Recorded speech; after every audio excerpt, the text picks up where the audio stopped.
ரேவதி இப்படி அழுகுறதும் சின்ன மாப்பிள்ளை பேச்சு முச்சு இல்லாம கிடக்கிறதையும் பார்க்கும்போது என் ரத்தம் அப்படியே கொதிக்குது மாப்பிள்ளை. அவன மொத்த சொத்தையும் நீ ஆட்டிய போடலான்னு பாக்குறியா? இவ வயித்துல வளர்ற குழந்தைக்கு உண்மையான அப்பா யார் தெரியுமா? விஸ்வாதான். நில்லு ப்ளீஸ்.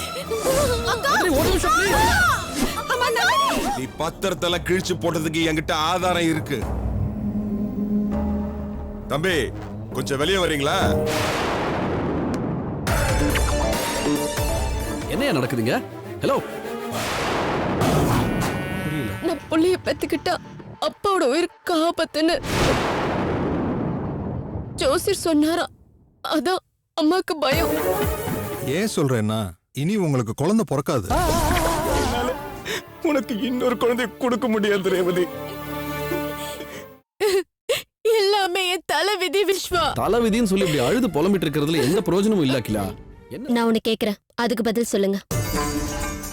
முகம் தெரிஞ்சு பழகினவங்க மேல பாசம் இருக்குமா, இல்ல யாரு என்னன்னே தெரியாதவங்க மேல பாசம் இருக்குமா? எனக்கு புரியல ரேவதி. நான் போய் அகிலா செல்லத்தை அனுப்பி வைக்கட்டுமா?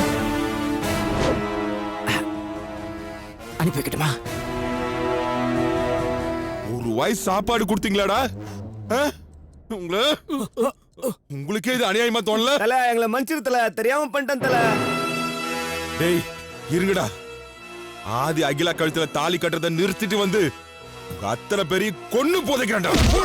அருணா ப்ளீஸ், நான் சொல்றத கேளு. என்னால நந்தினி குடும்பத்துல எந்த பிரச்சனையும் வரக்கூடாதுங்கிறதுல நான் உறுதியா இருக்கேன். அதே அகிலா கழுத்துல தாலியை கட்டி நீ சொந்தமாக்கிக்கணும்னு நினைக்கிறியா? விட மாட்டான்டா.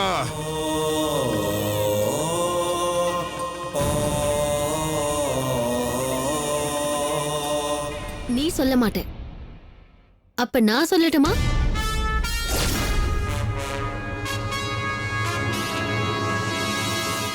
எல்லாத்துக்கும் காரணம் நீங்க தானே விஸ்வா.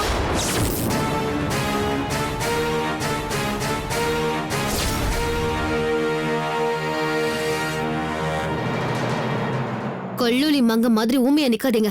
அகிலாவோட கர்ப்பத்துக்கு நீங்க தானே காரணம்.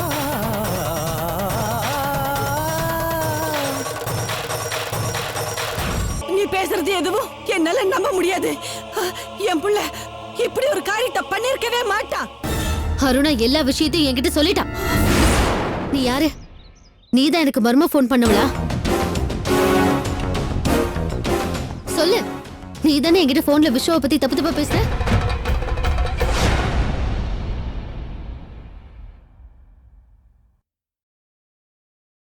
அவ சொல்றது உண்மைதாம்மா.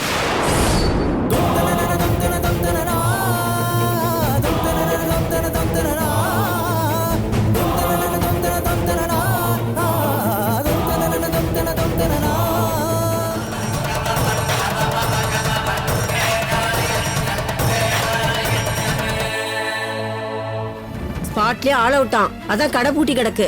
என்னங்க சொல்றீங்க? நேத்து கூட நான் பார்த்தேனேங்க. எப்படிங்க ஆக்சிடென்ட் ஆச்சு? அது ஒரு பெரிய கதைமா. கால சுத்துற பாம்பு கடிக்காம விடாதுன்னு சொல்லுவாங்கல்ல, அந்த கதை ஆயிடுச்சு அண்ணாச்சிக்கு. கொஞ்சம் புரியுற மாதிரி சொல்லுங்களேன். குழந்தைக்கு முட்டை போடணும்னு கோயிலுக்கு எல்லாரும் போயிருக்காங்க. போற வழியில லாரி மோதி அண்ணாச்சி உசுர விட்டுட்டாருன்னா பாத்துக்க. ஏன்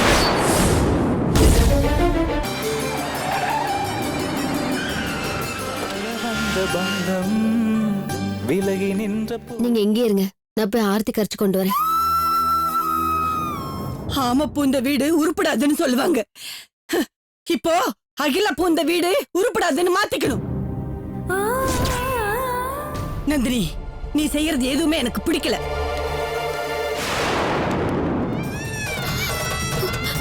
அக்கா, என்ன மன்னிச்சிருங்க அக்கா.